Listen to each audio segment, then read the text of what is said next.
Hello बच्चों, आप सभी को टैलेंट इंस्टीट्यूट में स्वागत है। हिंदी सिनेमा और उसका अध्ययन डी सोल का ये पेपर है। ओके, तो बहुत सारा क्वेश्चन अपलोड हो चुका है हिंदी सिनेमा और उसका अध्ययन का। ये इम्पोर्टेंट क्वेश्चन है जो कि फिल्म मुग़ल-ए आज़म की समीक्षा कीजिए। ठीक है ना, फिल्म जो मुग़ल-ए आज़म है उस फिल्म को समीक्षा करना है। तो इसके जगह पे आप लोग कोई भी फिल्म को समीक्षा करवा सकता है। ठीक है ना, ये पूछा हुआ क्वेश्चन है। ओके, तो चलिए ये देखिए, इसका आंसर है कि मुग़ल-ए आज़म द ग्रेट मुग़ल है ना, 1960 के भारतीय महाकाव्य ऐतिहासिक ड्रामा फिल्में है। कब का है? 1960 का है।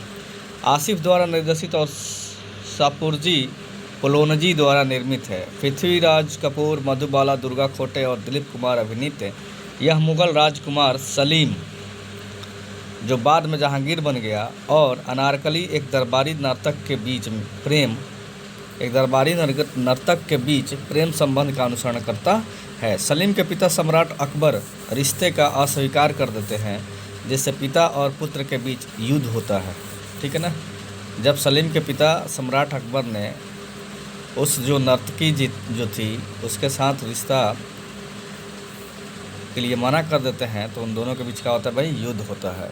मुग़ल-ए आज़म का विकास 1944 में शुरू हुआ, जब आसिफ ने 1922 में अनारकली नामक एक नाटक पढ़ा, जो सम्राट अकबर 1556 से लेकर 1605 के शासनकाल में स्थापित है। ठीक है, अपने इतिहास से जुड़ा हुआ है ये फिल्म। तो उत्पादन देरी और वित्तीय अनिश्चितता से ग्रस्त था 1950। ठीक है ना, उत्पादन में मतलब इस फिल्म को बनाने में थोड़ा का हुआ टाइम लगा, और वित्तीय यानी पैसा वैसा के चलते कुछ रहा इसमें ना। 1950 के दशक के शुरुआत में इसकी प्रमुख फोटोग्राफी शुरू होने से पहले इस परियोजना ने एक फाइनेंसर को खो दिया था। ठीक है ना, परियोजना स्टार्ट होने से पहले ही कोई फाइनेंसर था जो फाइनेंस करने वाला था, पैसा देने वाला था, उसको खो दिया था। और कलाकारों में पूरी तरह से बदलाव आया था, और कलाकार जो थे उसमें पूरी तरह से बदलाव आया। मुग़ल-ए आज़म के निर्माण में किसी भी पिछली भारतीय चलचित्र की तुलना में अधिक लागत आई। एकल गीत अनुक्रम के लिए बजट उस अवधि की पूरी फिल्म के लिए विशिष्ट बजट से अधिक था। भारतीय शास्त्रीय और लोक संगीत से प्रेरित साउंड ट्रैक में मोहम्मद रफ़ी, शमशाद बेगम और शास्त्रीय गायक बड़े गुलाम अली खान के साथ पार्श्व गायिका, यानी पार्श्व मतलब क्या होता है? पैरेलल है ना, गायिका लता मंगेशकर द्वारा आवाज़ दी गई 12 गाने शामिल है। वाह, मुग़ल-ए आज़म में कितने गाने हैं भाई? 12 गाने शामिल है, और अक्सर बॉलीवुड सिनेमाई इतिहास में बेहतरीन में से एक का उल्लेख किया जाता है। तो सबसे बेहतरीन फिल्म में से एक माना जाता है मुग़ल-ए आज़म को। मुग़ल-ए आज़म में उस समय तक किसी भी भारतीय फिल्म की सबसे बड़ी रिलीज़ थी, और टिकट के लिए संरक्षक अक्सर पूरे दिन कतार में रहते थे। ठीक है ना, 5 अगस्त 1960 को रिलीज़ हुई। अनारकली कब स्टार्ट हुआ था भाई? 5 अगस्त 1960 को रिलीज़ हुई। इसने भारत में बॉक्स ऑफिस के रिकॉर्ड को तोड़ दिया, और सारा रिकॉर्ड तोड़ दिया है मुग़ल-ए आज़म ना। अब तक की सबसे अधिक कमाई करने वाली भारतीय फिल्म बन गई, जो कि 15 वर्ष तक रही। कितने वर्ष तक रही? 15 वर्ष। वाहवाही फिल्म को सम्मानित किया, एक को शामिल राष्ट्रीय फिल्म पुरस्कार और 3 फिल्म फेयर पुरस्कार में 8 फिल्म फेयर पुरस्कार इसको मिला था। ठीक है ना, मुग़ल-ए आज़म। मुग़ल-ए आज़म डिजिटल रूप से रंगीन होने वाली पहली श्वेत श्याम हिंदी फिल्म थी, और किसी भी भाषा में पहली बार नाटकीय रूप से रिलीज होने वाली थी। 12 नवंबर 2004 को जारी किया गया रंग संस्करण भी एक व्यावसायिक सफलता थी। सम्राट अकबर, जिसका कोई पुरुष उत्तराधिकारी नहीं है, अपनी पत्नी जोधाबाई के एक बेटे को जन्म देने की प्रार्थना करने के लिए एक तीर्थ यात्रा पर जाता है। बाद में एक नौकरानी सम्राट को अपने बेटे के जन्म की खबर लाती है। बाद में एक नौकरानी जो है सम्राट को अपने बेटे के जन्म की खबर लाती है। उसकी प्रार्थनाओं का उत्तर मिलने पर प्रसन्न होकर अकबर दासी को अपनी अंगूठी देता है, और उसे वह सब कुछ देने का वादा करता है जो वो चाहती है। ठीक है ना, पहले के यही लोग करता था ना, सम्राट जो राजा होते थे, जो भी उनको इन्फॉर्मेशन पहुंचाता था, खुशी मिलता था, तो अपना कुछ भी देते थे। बेटा प्रिंस सलीम बड़ा होकर बिगड़ैल, चंचल और आत्मग्लानी बन जाता है। ठीक है ना, बाद में जो उनका इकलौता बेटा होता है वो भी बाद में क्या हो गया, बिगड़ैल बन गया, है ना भाई। उसके पिता उसे साहस और अनुशासन सिखाने के लिए युद्ध के लिए भेजते हैं। 14 साल बाद सलीम एक प्रतिष्ठित सैनिक के रूप में लौटता है और दरबारी नृत्यांगना नादिरा से प्यार करता है, ठीक है ना। दरबार में नृत्य करती थी, ठीक है, नाच गान करने वाली से उनका प्यार हो जाता है, उनके बेटे से, जिसे सम्राट ने अनारकली नाम दिया है, ठीक है। सम्राट क्या नाम दिया था, अनारकली।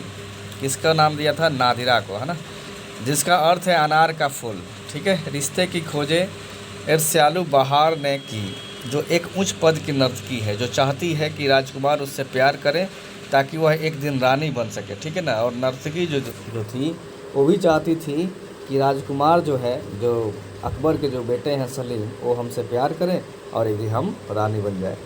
सलीम का प्यार जीतने में असफल होने पर वह अनारकली के साथ उसके वर्जित संबंध को उजागर करती है, ठीक है ना भाई।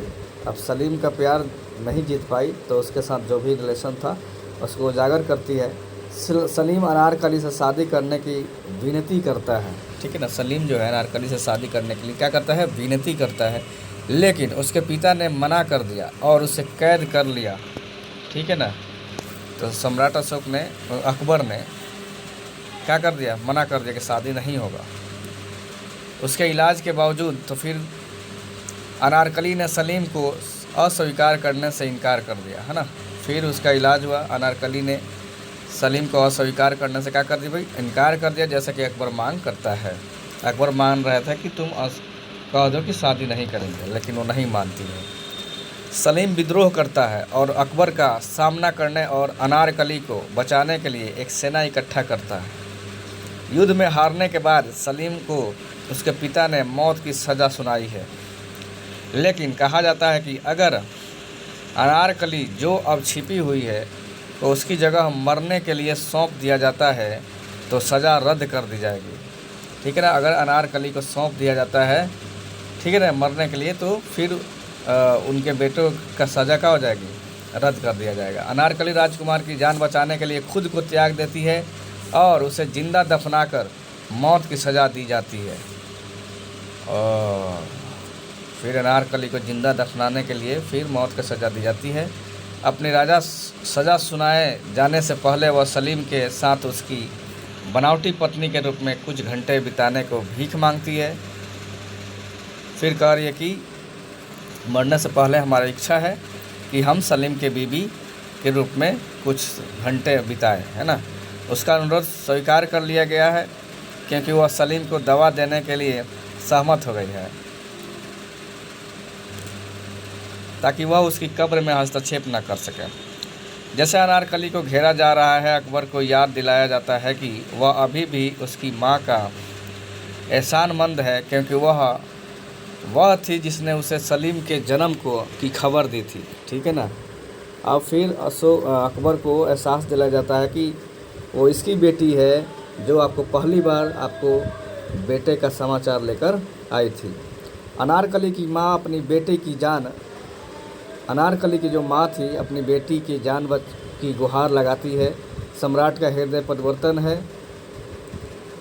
ठीक है ना, लेकिन यद्यपि वह अनारकली को रिहा करना चाहता है, वह अपने देश के प्रति अपने कर्तव्य के कारण नहीं कर सकता है। इसलिए वह उसकी माँ के साथ निर्वासन में उसके गुप्त भागने की व्यवस्था करता है, ठीक है ना।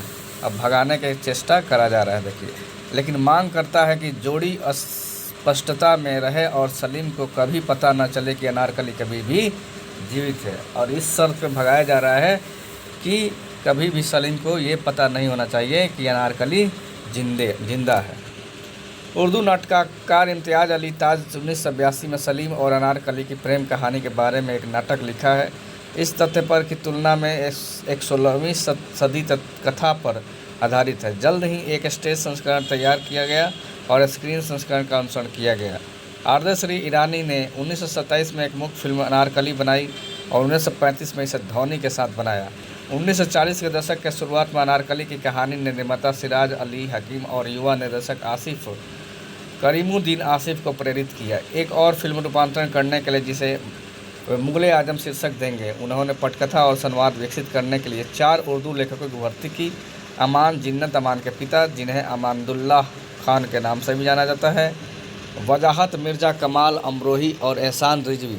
यह ज्ञात नहीं है कि लेखकों ने कैसे सहयोग किया या अपने काम को साझा किया, लेकिन 2010 में द टाइम्स ऑफ इंडिया ने कहा कि उर्दू के काव्य, मुहावरे और व्यक्ति पर उनकी महारत हर पंक्ति में मौजूद है। फिल्म को इसके समृद्ध भूखंडों और जटिल पात्र, शेक्सपियर के नाटक के स्वर जैसे कि स्क्रिप्ट पूरी होने वाली सलीम और अनारकनी की भूमिकाओं के लिए कास्ट किया। 1947 में बॉम्बे टॉकीज स्टूडियो में शूटिंग किया गया। ठीक है ना। कला निर्देशक M.K. सैयद के नेतृत्व में फिल्म का निर्माण डिजाइन असाधारण था और कुछ सेटों को बनाने में 6 सप्ताह लग गए। ठीक है ना। फिल्म शूट होने से पहले सेट बनाया जाता है ना। फिल्म ज़्यादातर मुग़ल महल के इंटीरियर का प्रतिनिधित्व करने के लिए डिजाइन किए गए स्टूडियो सेटों में फिल्माई गई, जिसमें भव्य साज सज्जा और फव्वारे और पूल जैसी पानी की विशेषताएँ थीं, जो उस समय के साथ हॉलीवुड ऐतिहासिक महाकाव्य की भावना पैदा करती है। प्रॉप्स को तैयार करने के लिए पूरे भारत के कारीगरों को भर्ती किया गया था। ठीक है ना। प्रॉप्स जो वेशभूषा जो होता है, पहनावा होता है, उसका वेशभूषा माखन लाल एंड कंपनी द्वारा डिजाइन की गई थी और जो जरदोजी कढ़ाई में कुशल दिल्ली के दर्जी ने मुग़ल पोशाक को सिल दिया। आगरा से जूते मंगवाए गए थे। आभूषण हैदराबाद में सुनारों द्वारा बनाए गए थे। मुकुट कोल्हापुर में डिजाइन किए गए थे और राजस्थान के लोहारों ने शस्त्रागार, जिसमें ढाल, तलवार, भाले, खंजर और कवच शामिल थे, का निर्माण किया था। वेशभूषा पर जरदोजी भी सूरत के डिजाइनरों द्वारा सिले गए थे। मुग़ल आजम के लिए प्रमुख फोटोग्राफी 1950 के दशक के शुरुआत में शुरू हुई थी। प्रत्येक दृश्य की कथित तौर पर 3 बार फिल्माया गया था, क्योंकि फिल्म का निर्माण हिंदी, उर्दू, तमिल और अंग्रेजी में किया जा रहा था। फिल्म को अंततः तमिल में डब किया गया और 1961 में अकबर के रूप में रिलीज किया गया, लेकिन उस संस्करण की व्यावसायिक विफलता के परिणाम स्वरूप नियोजित अंग्रेजी डबिंग को छोड़ दिया गया। ठीक है ना। फिर वो फिल्म का वह सक्सेस नहीं हुआ, इसलिए अंग्रेजी में डबिंग नहीं हो पाया, जिसके लिए ब्रिटिश अभिनेताओं पर विचार किया गया। आसिफ के साथ एक व्यापक दल था, जिसमें उनके सहायक निर्देशक S.T. जैदी, खालिद अख्तर, सुरेंद्र कपूर, ठीक है ना, और 5 अन्य शामिल थे। अतिरिक्त चालक दल के सदस्य में cinematographer R.D. Mathur, choreographer Lachhu Maharaj, production manager Aslam Noori, cameraman M.D. Ayub, संपादक Dharamvir, makeup artist P.G. Joshi और अब्दुल हमीद और साउंड डायरेक्टर अकरम शेख शामिल थे। तो ये रहा आप लोग का समीक्षा। मुग़ल आजम एक पारिवारिक इतिहास है जो पिता और पुत्र के बीच मतभेदों, परिवार पर जनता के प्रति कर्तव्य और महिलाओं के परीक्षणों और कष्टों का उजागर करता है। विशेष रूप से वेश्याओं के filming the gods religion and Indian cinema नामक पुस्तक के लेखक राहेल डायर के अनुसार फिल्म हिंदुओं और मुसलमानों के बीच धार्मिक सहिष्णुता पर प्रकाश डालती है। उदाहरणों में मुस्लिम अकबर के दरबार में हिंदू रानी जोधाबाई की उपस्थिति, अनारकली द्वारा एक हिंदू भक्ति गीत का गायन और जन्माष्टमी समारोह में अकबर की भागीदारी के दृश्य शामिल है, जिसके दौरान अकबर को एक मूर्ति के साथ झूले को हिलाने के लिए एक स्ट्रिंग खींचते हुए दिखाया गया है। उस पर कृष्ण की मूर्ति था ना। फिल्म समीक्षक मुकुल केवसन ने टिप्पणी की है कि वह हिंदू मुस्लिम प्रेम के बारे में एक भी अन्य फिल्म को याद करने में असमर्थ है जिसमें महिला जोधाबाई हिंदू है। विद्वान भास्कर और एलन ने फिल्म को इस्लामिक संस्कृति के एक झांकी के रूप में वर्णित किया, जो इसके अलंकृत सेटों, संगीत, दृश्य जैसे कव्वाली दृश्य और शुद्ध उर्दू संवादों में स्पष्ट है। पूरी फिल्म में शासक वर्ग के रूप में मुसलमानों का एक अलग चित्रण है, जिन्होंने न केवल अलग कपड़े पहने बल्कि जटिल फारसी संवाद में भी बात की। उन्हें विशिष्ट और मुख्य धारा से अलग दिखाने के लिए बनाया गया है। ठीक है, तो ये रहा आप लोग का मुग़ल आजम का समीक्षा हो गया फिल्म का। ओके बच्चों, तो इसको आप लोग पढ़िए और इम्पोर्टेंट क्वेश्चन है, पढ़ करके जाइएगा। 2 कॉपी तो क्वेश्चन आता नहीं है, लेकिन अगर इसके आसपास आता है ना तो आप लोग लिख सकते हैं। ठीक है ना, और 2 कॉपी भी आ सकता है। ठीक है ना, तो चलिए। कुछ इधर उधर हो सकता है ना, इधर उधर वर्ड हो सकता है, लेकिन आप लोग समझ जाइएगा और अपना लिख लीजिएगा। ओके बच्चों, तो आप लोग को अगर लगता है कि आपको हमारे चैनल से आप लोगों को हेल्प हुआ है तो ज़रूर वीडियो को ज़्यादा से ज़्यादा शेयर कर दीजिए और ऑनेस्टली आप लोग चैनल को सब्सक्राइब कर लीजिए आगे के अपने हेल्प के लिए। ओके बच्चों, फिर मिलते हैं अगले वीडियो में। Thank you so much.